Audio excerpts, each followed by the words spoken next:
Primeira coisa, né, Wesley? Esses 15%, primeira pergunta que eu já acho super interessante fazer, é um juros alto ou baixo, né? Esse número, essa pergunta, é uma pergunta que muitas vezes a gente não para pensar, né, no impacto que os juros a 15% tem na nossa vida, né? E eu prefiro contar uma história para justamente mostrar a importância dessa pergunta. Se a gente olhar há 4 anos atrás, né, os juros na Argentina, há 3 anos atrás, os juros na Argentina chegou a 40%. 40% foi os juros que bateu na Argentina. Esse juros era alto ou baixo? Na Argentina, eram juros baixos. Por quê? Porque a gente estava vendo um cenário inflacionário a 100%. A inflação na Argentina bateu 100%. Ou seja, não adiantava um investidor guardar dinheiro para ganhar 40% ao ano, porque o seu dinheiro se desvalorizava em 100%. Ele perdia 50% do poder de compra, né? Então, a live de hoje eu acho que vai ser legal. A gente trouxe aqui alguns conceitos justamente para a gente conseguir mostrar quais são os perigos da gente olhar esse número, da gente ler uma notícia de jornal e ter o entendimento correto. Né? Eu acho que isso é muito importante, principalmente para a sua audiência, que é uma audiência mais técnica, que gosta mais dessa parte mais de fundamento, de conceitos. Boa. Então acho que vai ser um bate-papo bem legal. Eu acho que o primeiro conceito de todos é o que são os juros, né? Eu gosto bastante de conceitos básicos, principalmente porque tem várias coisas na economia, tem muita notícia que passa no Jornal Nacional que a gente ouve que está alto, que está baixo, que subiu, que caiu, mas a gente não sabe o que é. E o que é os juros? É uma das primeiras coisas que a gente aprende na nossa cadeira de finanças, né? Porque os juros, ele basicamente precifica tudo na economia. Tudo vem dos juros. O que é os juros? Qual que é o conceito dos juros? Os juros, ele é o preço, né, do tempo nas nossas finanças. O que isso quer dizer? Né? Como é que funciona esse preço? Os juros é quanto um poupador, né, a pessoa que gasta menos do que ganha, pode obter no mercado, né, para não gastar hoje e consumir mais no futuro, tá? Ou seja, a transferência de consumo de um ponto no tempo para um outro ponto no tempo futuro gera uma remuneração para o poupador. E temos a perspectiva contrária. A pessoa que não tem dinheiro e precisa ou quer fazer uma determinada aquisição, ela pode antecipar uma renda futura que ela esteja projetando para comprar determinado bem. É um cenário muito natural que a gente tem, por exemplo, em compra de bens grandes, como carro, casa, né, que tem um valor maior. A gente está antecipando uma renda futura que a gente vai ter no tempo, né, fazendo uma antecipação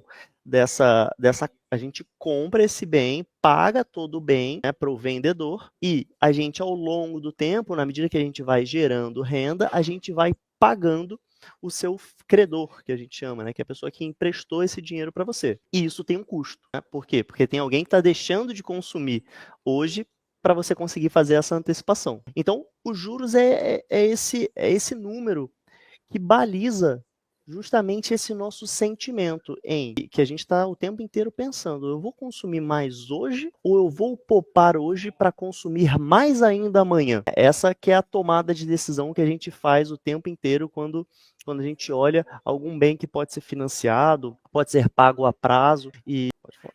Não, pode concluir. E aí, obviamente, né, quanto maior é os juros, maior é o nosso sentimento, a vontade que a gente vai ter de poupar. Por quê? Porque se eu tenho uma remuneração maior do fato de eu guardar dinheiro, né, se alguém que está pegando emprestado vai pagar mais pelo aquele dinheiro, eu falo, eu prefiro poupar porque eu vou poder consumir muito mais depois. E, obviamente, o contrário também é verdadeiro. Se o juro está alto, se o preço que eu estou pagando para consumir um bem que eu ainda não posso pagar hoje está muito caro, eu vou ter que consumir muito menos no futuro, obviamente eu vou ter um desincentivo aqui de consumo. Então, os juros é que faz, que baliza esse sentimento entre a gente consumir mais ou menos no momento presente. E aí o Banco Central, no caso, utiliza essa lógica, mexendo na taxa de juros para fazer com que as pessoas tenham mais ou menos incentivos para economizar ou gastar o dinheiro. imagino que com o objetivo de regular a economia, né? Melhorar a economia do país. Perfeito, né? Hoje a gente tem, né, a instituição do Banco Central. Dê like na live aí, tá, por favor? Dê o seu like na live aí, temos 114 pessoas aqui. Deixa o seu like aqui na live para o YouTube recomendar a nossa live para mais pessoas. O like é de graça aí, meu. Dá o like na live aí. Vai lá. Então, a gente tem uma instituição no Brasil que é o Banco Central. Ele é o guardião da nossa moeda. E ele que é o responsável pelo que a gente chama de política monetária. Não quero usar muito economês aqui, mas a política monetária, qual que é a função da política monetária? É controlar a quantidade de dinheiro que tem na nossa economia. Como que isso se relaciona com o conceito que a gente falou anteriormente? Quanto maior for os juros, mais as pessoas vão estar propensas a poupar. Mais eu vou ter o sentimento de não querer consumir hoje, consumir mais depois. Se eu estou poupando mais, vai ter menos dinheiro circulando na economia, porque as pessoas, de maneira geral, na hora que a gente fala, né, das famílias como um todo, dos consumidores de uma nação, todas elas vão estar reduzindo essas compras, vão estar tirando dinheiro de circulação. E por que que o Banco Central controla essa quantidade de moeda que tem dentro de uma economia? Para justamente controlar, principalmente, a demanda sobre determinados bens. Quando a gente está falando que os preços estão subindo muito na economia, que o preço da feira, dos alimentos, de refeição fora, de energia, quando a gente tem aquele sentimento que os preços de forma generalizada estão subindo, o Banco Central tem esse papel de controlar o valor da nossa moeda. O que ele faz para controlar o valor da nossa moeda? Ele sobe os juros, diminui o ímpeto de consumo das famílias, seca o mercado de moeda, diminui a quantidade de moeda circulando na economia, as pessoas vão estar comprando menos, elas vão estar demandando menos produtos e qualquer preço, praticamente quase todos os preços, a gente pode falar que vem entre uma combinação entre oferta e demanda, né? É um conceito que a gente passou direto aqui, mas, né, todo preço ele é formado entre quantas pessoas estão buscando aquele bem e quantas pessoas estão colocando aquele bem disponível no mercado. Quanto mais pessoas estiverem buscando, elas estão demandando o bem, maior vai ser a demanda. Quanto maior é a demanda, maior é o preço. E aí, o inverso... A oferta se mantém igual, né? Isso, com a oferta parada. E o inverso é o contrário. Quanto menos demanda, menor o preço. Né? A oferta, a gente sempre considera ela na economia, na hora que a gente está fazendo análise de curto prazo, a gente sempre considera ela muito lenta, né? Porque a tomada de decisão de consumo, ela é rápida. A gente pode, de um dia para o outro, querer consumir algum bem. A Lady Gaga aparece com um copo específico lá, todo mundo quer o copo. É isso. E nem só isso, a gente pode... Por exemplo, se o Banco Central corta muito os juros, vai com juros lá embaixo, que nem aconteceu na pandemia, 2%, as pessoas têm pouco incentivo a deixar o dinheiro rendendo, porque o dinheiro vai estar rendendo muito pouco. O que elas vão fazer? Vai todo mundo consumir. Vai para as compras, vai comprar de carro, vai trocar de carro, vai comprar eletrodoméstico. Só que a demanda, aqui a gente concorda que a demanda vai subir rápido. Só que pensa que para as montadoras fazerem mais carro, produzirem mais carro, para as indústrias de eletrodoméstico produzirem mais eletrodomésticos, ou seja, para a oferta crescer, tem toda uma cadeia de investimentos que tem que ser feita, que tem um timing completamente diferente da demanda. E isso isso gera o desencontro, né, de uma oferta crescendo rápido, de uma demanda crescendo rápido, oferta parada, preço sobe. E aí que atua o Banco Central. Sobe a taxa de juros para tirar o dinheiro de circulação e frear a demanda. É esse gráfico que você mandou. Isso. É justamente.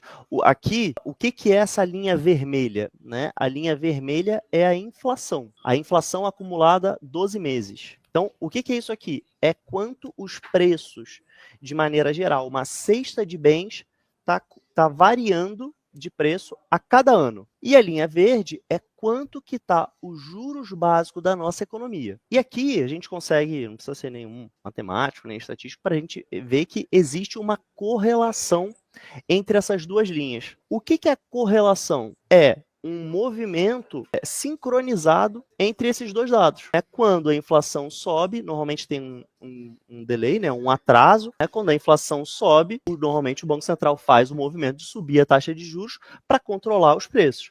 Quando a inflação cai, normalmente tem um movimento de corte de taxa de juros, porque o Banco Central quer deixar a atividade andar um pouquinho mais. Ficou claro, Wesley? Eu não sei se...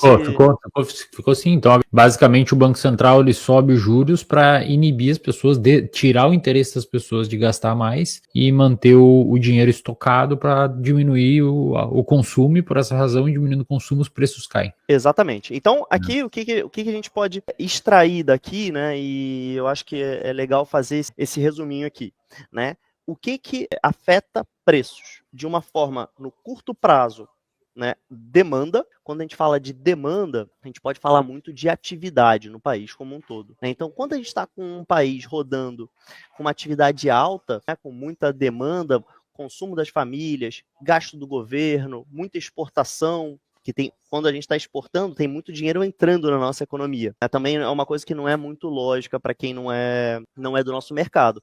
Mas pensa que quando a Vale está exportando minério, ela está tirando minério de dentro do Brasil, levando lá para fora, sendo que tem reais entrando no Brasil. Então a Vale está colocando dinheiro na nossa economia. Dinheiro dentro da economia faz a gente ter mais atividade. Então, quanto mais exportações a gente tem contra as importações, né, o que a gente fala que são as exportações líquidas, quanto maior é a nossa exportação líquida, mais dinheiro vai ter na nossa economia, mais a gente vai ter atividade. Quanto mais atividade, maior é a demanda para uma oferta que tem mais dificuldade de caminhar ao longo do tempo, a gente tem pressão de preço. E tem uma outra coisa que não é tão intuitiva, né? Tem um outro fator na nossa economia que não é tão intuitivo, mas hoje é muito importante a gente entender ele, que tem um impacto muito grande nos preços, que é a expectativa dos agentes de mercado. Talvez você nunca tenha parado para pensar isso, Wesley. Eu já vi bastante em jornal esse termo. O mercado estão sinalizando que em 2026 vai entrar um governo de direita e por isso o mercado está mexendo. Isso. Não é tão intuitivo, mas se você se colocar numa cadeira, né, de empresário, principalmente de empresário que produza um determinado bem, como, vamos pensar aqui no televisão, né, que é um bem que normalmente você vende a prazo, né, você tem algumas peculiaridades. Se você compra matéria-prima, transforma aquela matéria-prima, faz a cadeia logística e vende, né, você tem toda uma jornada do dinheiro ao longo do tempo aqui, que o ideal tem muitos custos que são colocados depois no seu preço, na formatação de preço. Então, muitos agentes na economia formatam seus preços, os preços dos bens que eles produzem, já considerando uma expectativa de inflação, de quanto vai ser inflação nesse ciclo. Para quê? Para ele não ficar com o seu produto mal precificado. Então, se um empresário acha que recorrentemente a inflação do que ele usa, né, dos bens que ele usa na produção dele, aumenta 10%, qual que é o reajuste que você acha que ele vai fazer no preço do bem que ele vende recorrentemente? 10%. Por quê? Porque ele fala, tudo que eu pago aumenta 10%, não faz sentido eu não aumentar meu produto 10%. E se todo mundo tem essa cabeça, o que acontece? Todos os bens aumentam 10%, independente da oferta e da demanda daquele mercado. Obviamente, assim, se a gente tiver com uma demanda muito reprimida, o que ele vai fazer? Não interessa, a inflação vai aumentar 10%, a inflação vai subir 10%, mas eu estou vendendo menos. O que eu vou fazer? Eu vou diminuir minha margem. Aí ele não repassa. Mas, no momento econômico normal, somente a expectativa dos agentes de mercado podem ser geradores de inflação. Olha só, cara. Mas assim, complicado, né, fazer essa análise aí. Claro que, o que eles fazem? Olham o contexto histórico, olham o que está acontecendo, qual é o governo que está e projetam. Exatamente. Eles têm logicamente, o passado é um grande balizador. É a principal variável de projeção. Porque como negócio exato, né? Isso. A variável histórica, a melhor projeção, né, para uma variável que eu não quero analisar fundamentos e projetar como ele se comportou para trás. Né? Por quê? Porque é fácil. Eu olho como é que esse preço se comportou para trás, projeto ele para frente, sem precisar fazer nenhum modelo econométrico, nem nada muito complicado. E isso acontece no Brasil, e o Brasil é muito penalizado por causa disso. Né? Por quê? Porque o histórico do Brasil é inflacionário. Né? A gente tem um problema de desvalorização da nossa moeda muito grave. Né? Tirando o nosso histórico recente, os últimos, diria que, 5 anos, se olhar uma janela de 50 anos para trás, é caótico. Ô Alan, só para entender um negócio aqui, quando misturando economia com política, quando deu aquele BO da Dilma, que ela foi impeachmentada, que o Brasil estava um caos economicamente, o Banco Central, não sei se, enfim, na época eu estava enfiado dentro do laboratório, eu não acompanhava tanto como acompanho hoje, mas o Banco Central baixou os juros na canetada mesmo com o curso de inflação subindo, e aí que deu um BOzaço. Exatamente. A gente tem que ter a gente precisa ter bons indícios, né, de que a economia está esfriando para reduzir taxa de juros, e economia esfriar não é simplesmente as famílias gastando menos dinheiro. O que forma a demanda de um país? O consumo das famílias, que obviamente é a maior proporção na demanda de um país, na demanda agregada de um país, mas também soma o consumo do governo, investimentos e as exportações líquidas. Essa é a ótica de demanda de um PIB, da atividade do país. Então o que acontece? Se um governo está sendo muito gastão, está colocando muito dinheiro na economia, seja com obras, seja com funcionalismo público, seja com transferência de renda, auxílios, por mais que a demanda, o componente da demanda de consumo esteja fraco, a gente vai continuar tendo uma demanda aquecida. Sim. Né? Que inclusive, esse é um dos principais argumentos do nosso Banco Central hoje, estar resiliente em afrouxar a nossa política monetária, em reduzir ou parar de subir os juros ou começar a reduzir. Né? Porque o governo gasta muito. Porque estaria mascarado, a economia aquecida seria mascarada, ela estaria aquecida por conta dos auxílios. Caso contrário, ela estaria desaquecida. Isso, por mais que a gente não esteja vendo uma pressão de renda das pessoas e de consumo das pessoas, a gente está tendo uma pressão de gasto público. E essa pressão de gasto público joga dinheiro na economia.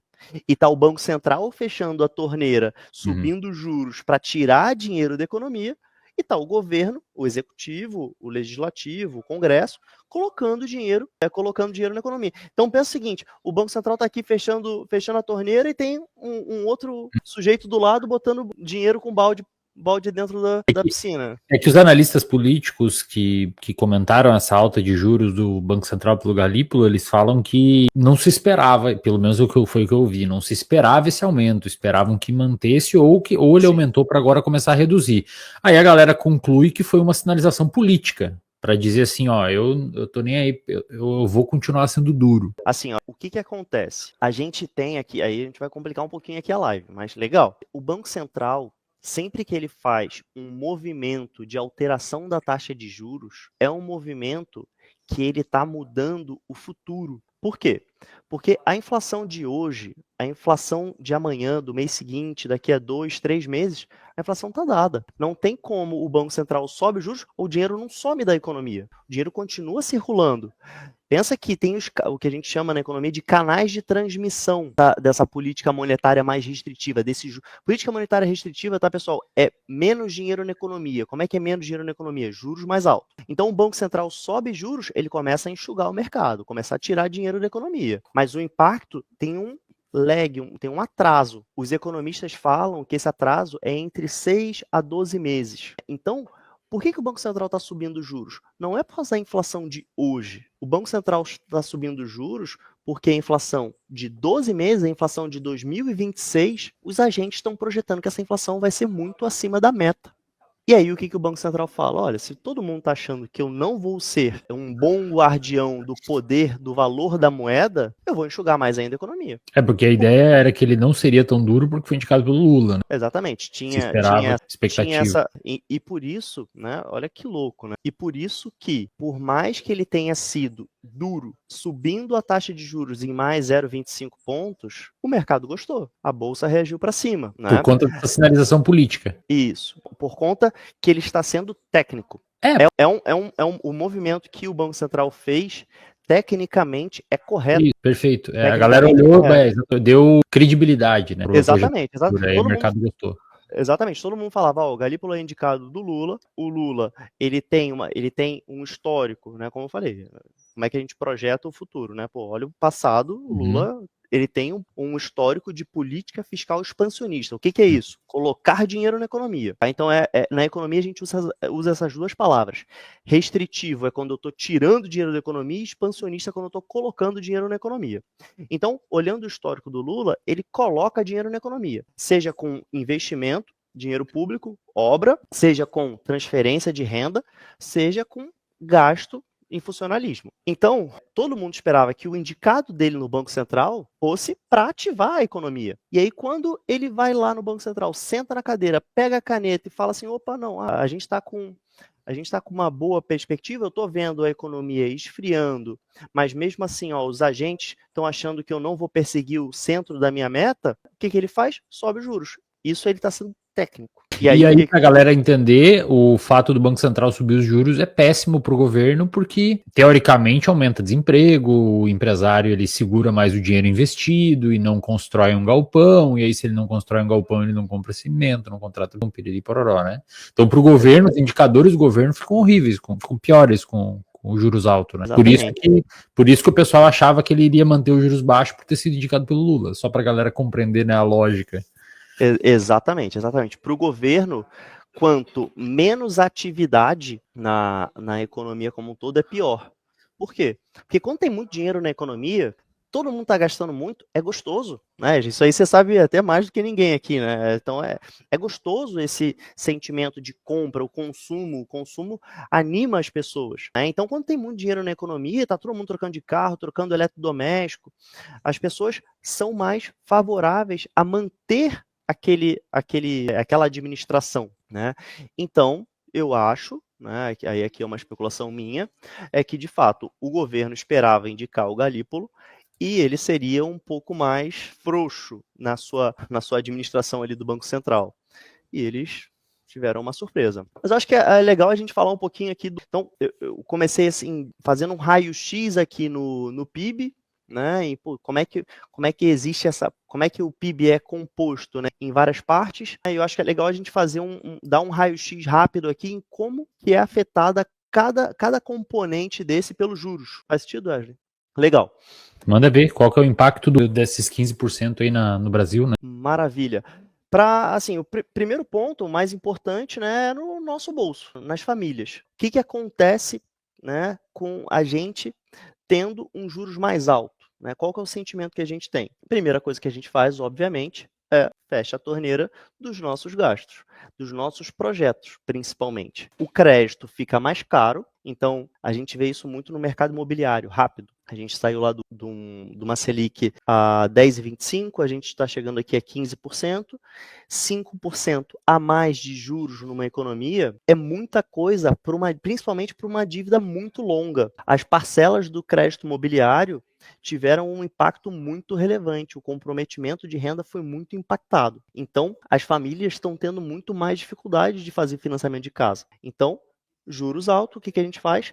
Cancela vários projetos de compra. Por outro lado, as famílias que são poupadoras, o que elas vão fazer? Vão estar ganhando mais rendimento. Por quê? Porque elas têm o dinheiro investido tem, como eu falei ali lá no começo da live, os juros, ele é base de praticamente toda a precificação que a gente tem na nossa economia. Na medida que os juros sobem, a gente vai ter mais rendimentos. Com relação a famílias endividadas, a gente começa a ter um problema, né? Porque pensa numa família que eventualmente tem dívida no cartão de crédito, no rotativo do cartão de crédito, tem dívida no cheque especial. O custo dessas dívidas, por serem dívidas de curtíssimo prazo, elas são renovadas de 30 em 30 dias. Então, todo mês, se na economia a gente está tendo altas de taxa de juros, todo mês a gente pode estar tendo um custo financeiro cada vez maior. Então, as famílias vão ter que fazer um esforço adicional de redução de gasto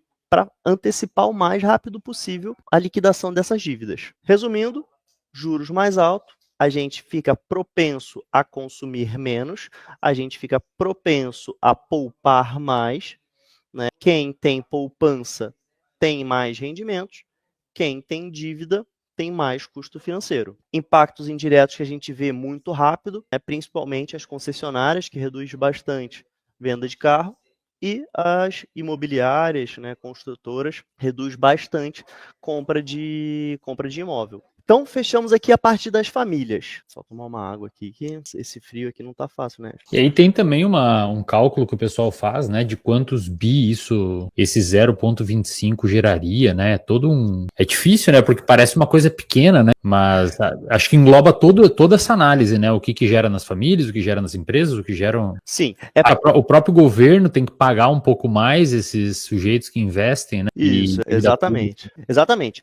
O governo, né, que é o outro grande componente da demanda de um país, né, ele trabalha alavancado. A gente já falou aqui algumas vezes, né, nas lives anteriores, né, que o governo tem dívida. Assim como uma empresa, assim como uma família, o governo ele se endividou seja para projetos sociais no passado, seja para projetos de infraestrutura, investimentos no país, defesa. Ele tomou dinheiro dos poupadores da sua população para fazer esses investimentos. Mais ou menos metade da sua dívida é indexada à Selic. Então, todas essas altas que a gente vê na Selic impactam em aumento do custo de despesa financeira que o governo tem. Cada 1% de alta que a gente tem na Selic, isso é um impacto de uma despesa financeira 60 bilhões de reais a mais que o governo tem que gastar no serviço da dívida. Serviço da dívida é basicamente os juros que a dívida tem. Ele não está repagando a dívida em si, ele está só pagando os juros, o serviço daquele ano. Tá? O governo, então, tem o principal impacto desses juros mais alto obviamente, no serviço da dívida, mas tem um impacto indireto. Por quê? Famílias que estão endividadas, né, as famílias que têm as famílias ganhando menos, famílias endividadas e os poupadores vão consumir menos. Consumindo menos, diminui a arrecadação que o governo tem dos impostos de consumo. Por outro lado não. Da mesma forma, as empresas, na medida que elas têm que pagar uma despesa financeira maior para os bancos, elas vão ter lucros menores. Logo, a tributação sobre os lucros das empresas também reduz. Então, aqui, o governo ele tem um impacto duplo. Por quê? Porque ele vai diminuir a arrecadação com esses juros mais altos e ele vai aumentar a despesa tendo um serviço de dívida mais caro para ser pago todo ano. Então, ele é muito prejudicado. E aí, lembrando aqui da nossa live de contas públicas, a gente já viu que o governo está com muito pouco espaço de manobra nos seus gastos discricionários, que é o gasto que o governo pode controlar para onde que vai. Ele tem mais ou menos 200 bilhões de gasto, que é esse gasto discricionário que ele pode decidir. E aí a gente está vendo esse juros subindo dessa velocidade e para esse patamar, a gente vai vendo que ele está cada vez mais pressionado a fazer um resultado primário antes do pagamento da dívida maior, para ele não ter uma alavancagem piorada, tá? Foi um pouco complicado agora, Wesley? Ou não? Não. Pessoal pega, né? Maravilha. Galera aqui é refinada. Tá certo. Fino. Maravilha. Então, esse é o impacto que a gente tem no governo. Tá, pessoal? Na parte das empresas. Para as empresas, essa alta da Selic é muito dura. Né? Por quê? É natural para uma empresa ela ter dívida, né? Acho que é engraçado aí, até nessa parte psicológica, eventualmente você pode me ajudar, é que o brasileiro dói muito, né? Eu atendo vários clientes aqui que chegam aqui com uma dor muito grande. Não, eu pergunto se tem alguma dívida, as pessoas acham que eu tô até pejorativo, né? A gente tem dificuldade de falar de dinheiro, de salário, né? Cultural, eu acho. Sim, mas a dor ainda é na dívida, porque a gente tem um histórico do Brasil, todo o nosso histórico é de juros altos. A gente nunca viveu um momento que a gente era tranquilo em relação a juros. Então, todos os nossos antepassados achavam dívida muito perigoso. Por quê? Porque, assim, o Brasil com juros a 25%, em 4 anos está dívida ao dobro. Então, a gente não tem o costume de ter dívida. tirando a dívida imobiliária, que tem alguns subsídios, que é um pouco mais barata, mas lá fora, por exemplo, é normal você financiar carro, você financiar bens, né? Por quê? Porque os juros é muito mais barato, muito mais acessível. Para as empresas, ter dívida é muito normal. Por quê? Como é que funciona a operação de uma empresa? Ela normalmente compra uma matéria-prima, essa matéria-prima ela é transformada, né? Então ela tem um prazo de transformação,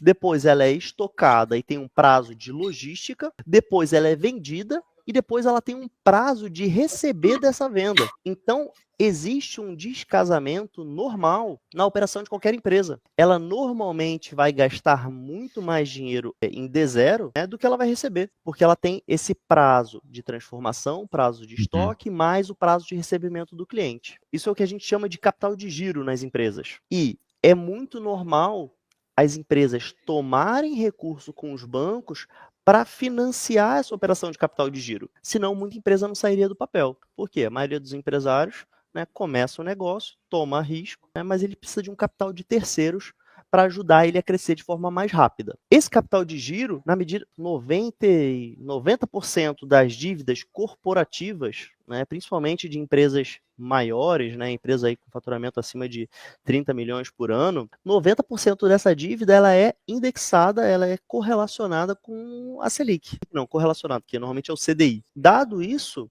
qualquer aumento que a gente tem no nosso juros básicos da economia, a empresa sente na hora. A empresa sente na hora, aumenta a despesa financeira das empresas, fica mais difícil as empresas crescerem, fica mais difícil as empresas contratarem. Muitas vezes, elas já estão... Lembra que as famílias estão consumindo menos.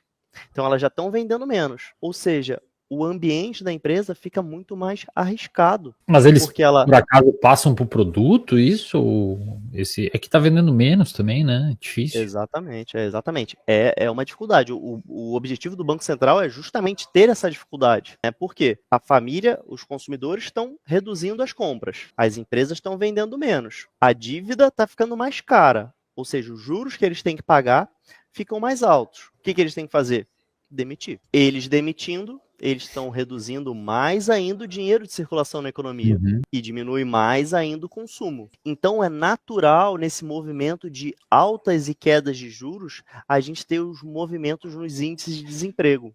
Juros mais altos, como eu falei aqui, impacta nas empresas, aumenta o desemprego, porque as empresas vão mandar mais gente embora ou vão reduzir contratações. E aí, aumenta o desemprego. Na medida que vai tendo esse afrouxamento dos juros, os empresários vão investindo mais, vão comprando máquina, vão construindo galpão, vão precisando contratar mais gente. E aí o desemprego cai. Mas hoje, para esse patamar de juros que a gente está hoje, é um ambiente bem arriscado para as empresas, tá? Com muitas empresas, inclusive, que entram em movimentos de inadimplência, né? Que não conseguem mais pagar o serviço da sua dívida e que vão ficando cada vez mais ilíquidas, de maneira que não conseguem seguir a sua operação. Minha gata estava aqui. Hein, Alan? E, cara, qual que tem um cenário aí? Tem um cenário, a previsão que eu vi nos jornais é que as próximas reuniões do Copom, eles vão começar a diminuir isso, né? Saiu a ata do Copom ontem, a gente, na ata, a ata foi dura ainda, dura no sentido que ele fala que vai manter os juros altos por um período longo, tá? Então, a gente não vê uma expectativa dele de começar cortes de taxa de juros no curto prazo, tá? Então, muito provavelmente vai começar um ciclo de corte de juros lá para o final do ano ou para o começo do ano que vem. É o que a maioria dos agentes de mercado esperam, tá? Só um outro ponto que eu acho legal a gente falar aqui dos impactos que a gente tem em relação à nossa vida, né, com esses juros mais altos, é um impacto que a gente tem nos bancos, né? É importante a gente passar aqui, porque são agentes que todo mundo usa sempre, né? Faz parte do nosso cotidiano o uso dos bancos, né? E os bancos, o que acontece? Os bancos estão vendo as famílias endividadas com dificuldade de pagar suas dívidas, as empresas com as operações mais apertadas, num cenário mais arriscado. O que o banco faz? Opa, coloca o pé no freio. O mercado está ficando cada vez mais perigoso. né? Por quê? Porque os índices de inadimplência estão piorando. Se eu deixar o meu dinheiro dentro do cofre, ele rende 15% ao ano. Para que eu vou emprestar meu dinheiro, né? Ou seja, os bancos, eles fazem um papel central nesse enxugamento de dinheiro da economia. O que eles fazem na prática? Param de emitir produto? Eles param de dar crédito. Você quer financiar a sua casa? Não aprova o seu crédito. Quer financiar seu carro? Não aprova o seu crédito. Ou você paga com o dinheiro que você tenha, se você não tiver dinheiro, você não compra. Olha só. Né? E aí, por isso que deixando esse dinheiro guardado, por isso que o pessoal geralmente fala que em governos expansionistas os bancos ficam muito ricos. É por essa lógica? Acho que não tem essa correlação. Né? Por quê? Porque por mais... Agora, né? Agora a gente está passando aqui por um momento de juros altos. Né? As pessoas devem estar ganhando, o banco tá ganhando mais dinheiro, o banco está ganhando mais dinheiro com juros. Não necessariamente porque eles vão ter mais inadimplência. O ambiente de risco está maior. A gente sempre vai querer mais prêmio para mais risco. E no momento que o juros está baixo, para os bancos também é bom, por quê? Porque eles conseguem aumentar sua carteira de crédito. O mercado ele fica mais acessível para outras pessoas. Então, eles aumentam o número de clientes e aumentam o volume concedido de crédito. Acho que, assim, o seu ponto, acho que tá correto, que, obviamente, em governos expansionistas, numa administração que está expandindo base monetária, que está colocando dinheiro na economia, é favorável para os bancos, que eles vão distribuir mais dinheiro, né? Eles vão conceder mais crédito, e, obviamente, eles vão ter mais retorno, vão crescer mais. Só que eles precisam fazer isso, né? Eles vão fazer isso em administrações que eles considerem seguras. Por quê? Porque se eles estão vendo que o governo, que o Banco Central está baixando os juros artificialmente, como eles viram lá atrás com o Tom Bini, que era o presidente da Dilma, que você falou ali atrás, eles vão falar, opa, não vou dar crédito. O juros está baixo, mas eu estou vendo que aqui a gente está entrando num cenário explosivo. O juros está sendo baixado artificialmente e a inflação vai apertar, o empresário vai pisar no freio e a gente vai ter aquela espiral negativa. E a gente tem mais algum outro efeito, além desse família, governo, empresa, banco? A gente tem um efeito no câmbio, né, que são as exportações líquidas que a gente falou ali no PIB. O que acontece? Quando a gente está num patamar de juros alto, os outros países olham para a nossa economia e pensam, posso investir dinheiro lá, né? Eu posso entrar lá e investir dinheiro no governo deles. Vale a pena tomar esse risco. Então, o que acontece? Em movimentos que o juros está alto e a inflação está controlada, ou seja, o juros real está alto, isso aqui é um parênteses que eu acho que não vale a gente entrar no detalhe, né? Mas, por exemplo, não adianta o juros estar alto, cenário Argentina na crise, não adianta o juros estar alto e a moeda se desvalorizar, né? E o câmbio lamber. Mas momentos que o juros está alto e a inflação está controlada, aumenta o retorno real daquela economia. E aí gera incentivos para investidores estrangeiros entrarem aqui para aproveitar esse momento de juros. E o que acontece? Aumenta a demanda de real se valoriza, e aí o preço do câmbio, o preço que a gente está acostumado a ver do dólar, o dólar está 5,50. Esse dólar vai caindo, o preço do dólar em relação ao real. Chega lá a R$5, cenário hipotético. O que é isso? São as pessoas comprando, os investidores estrangeiros comprando mais reais, querendo entrar na nossa economia. E aí, aqui tem um efeito que é positivo para o Banco Central. Por quê? O real se valorizando, as importações ficam mais baratas. E aí isso aí ameniza a inflação, ajuda o Banco Central a controlar a inflação. Então aqui é mais um canal de transmissão, aí falando do termo técnico aqui, da política monetária na nossa economia. Então, agora fazendo o catch-up aqui de tudo, aqui, o resumo aqui. Banco Central viu o cenário inflacionário, sobe juros. As famílias vão gastar menos, vão poupar mais, as empresas vão investir menos, num cenário de juros altos, vão demitir mais, tá? O governo vai ser afetado, vai ter que consumir menos, vai ter que gastar e investir menos, vai ter menos dinheiro para investimento, porque a dívida dele também vai aumentar. Os bancos vão colocar o pé no freio, vão parar de conceder crédito, vão parar de financiar casa, vão parar de financiar carro, vai aumentar a inadimplência, eles vão ficar com mais dinheiro no caixa e, por último, bastante coisa, mas tudo se liga, né? Se você observar, tudo se liga. E por último, vai entrar dinheiro de fora, vai deixar o nosso câmbio mais barato e vai segurar a inflação.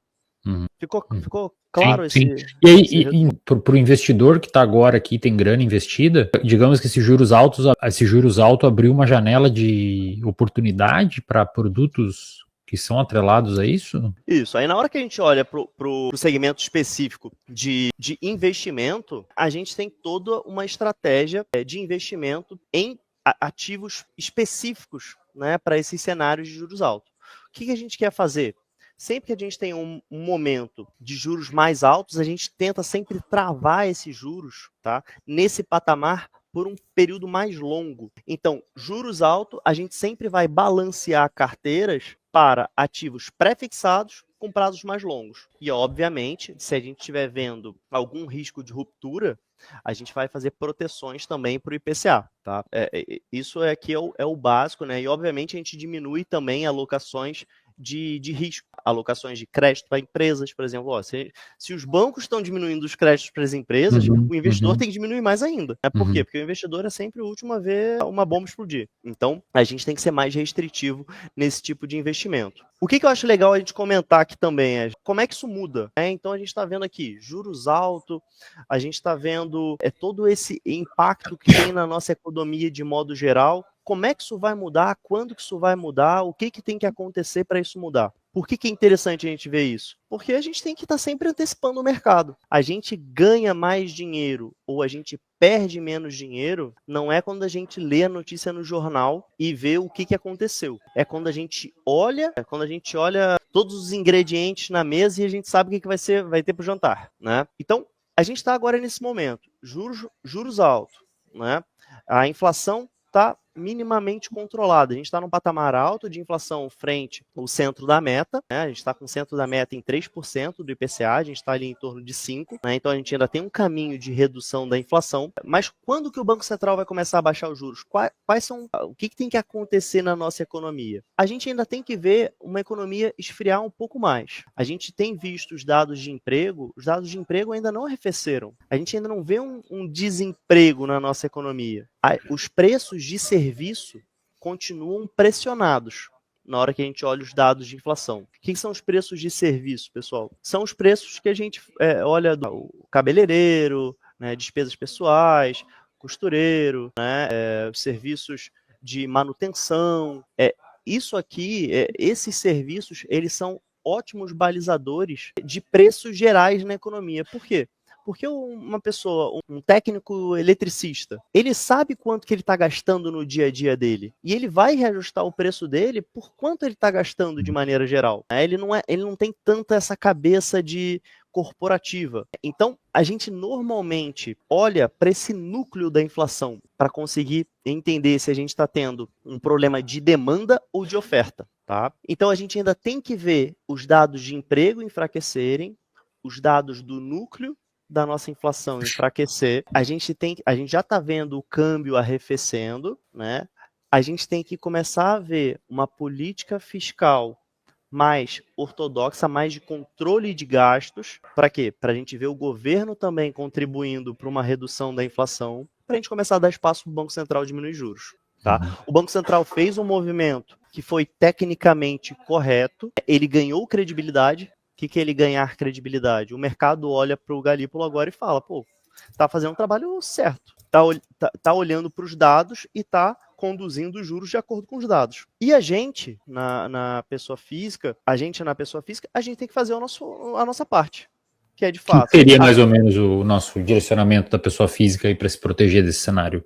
A gente tem que apertar o cinto, consumir menos, poupar mais, aumentar o nosso colchão de liquidez, porque a gente vai passar por um momento de aumento de desemprego, de maior risco nas empresas, e esses eventos podem acabar batendo na gente, podem acabar batendo no nosso bolso.